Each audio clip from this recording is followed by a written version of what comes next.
ეს არის სტრესმედეგობა. ამას ინგლისური სიტყვით აღნიშნავენ resilience და ძალიან მნიშვნელოვანი ფსიქოლოგიური ფენომენია. სხვათა შორის აი წინათ ხსნიდნენ სტრესმედეგობას, როგორც აი ვთქვათ, რა ვიცი, აი მანდარინი რომ ეჭიროს ხელში და ჩავაჭირო და ისე რომ ამოიბურცება. ანუ პირვანდელ მდგომარეობაში დაბრუნება.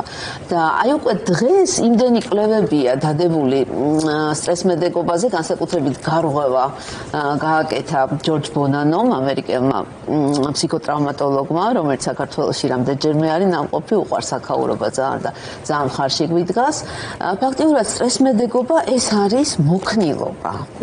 და ამ მოქნილობას flexibility of mindset, გონების მოქნილობას უწოდებს, გონების წყობის მოქნილობას და ფაქტობრივად გულისხმობს ამაში, რომ ჩვენ ასე ვთქვათ, რეალობას აღვიქვამთ, ვამონიტორებთ სიტუაციას, ვაკეთებთ არჩევანს, სხვათა ამბობს ცდისა და შეცდომის მეთოდით. იმის მიხედვით, როგორი არის რეალობა, ჩვენ ცდისა და შეცდომის მეთოდით ვაკეთებთ არჩევანს, ვირჩევთ მოქმედების კურსს.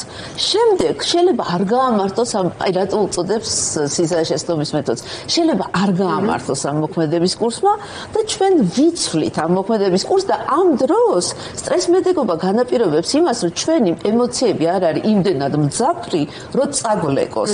ჩვენ რჩებით ჩვენი ეგრეთ წოდებული ტოლერანტობის ფანჯარა ჰქვია იმას, რომ ჩვენ შეგვიძლია ემოციაც განვიცადოთ, თქვათ, იმედგაცრუება და თან არ გამოგვერთოს აზროვნება და ვიფიქროთ, ანუ ჩვენ ვფიქრობთ და განვიცდით ემოციას ერთდროულად.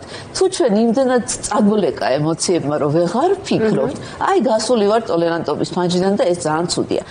სტრესმედეგობა ნიშნავს, რომ ჩვენ ვმართავთ ჩვენ ემოციებს, ისე ვამონიტორებთ სიტუაციას, უკავშირს ვიღებთ რამ არ იმუშავა და ვირჩევთ ქცევის ახალ კურსს. ალბათ ეს დაფუძნებულია იმაზე, როცა ღირებულებები არის მყარი, ხო?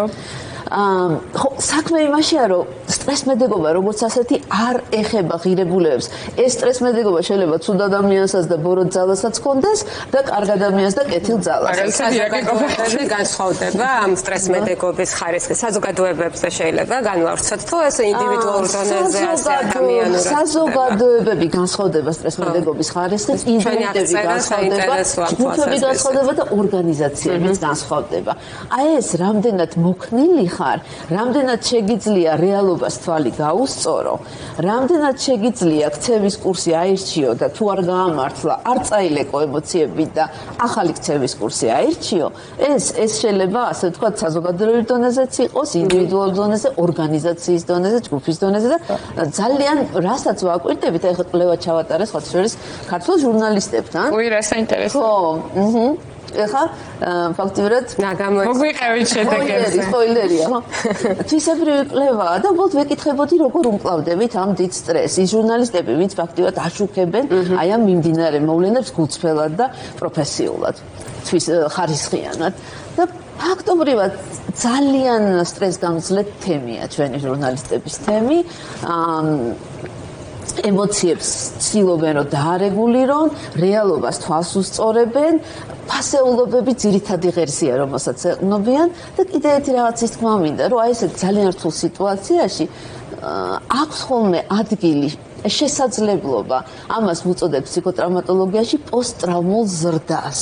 ანუ ჩვენ აი ამ ტრაუმის ფონზე საინტერესო. რაც არ ყავს გვაძლიერებს ხალხურად რო ვთქვათ, ამ პროფესიაში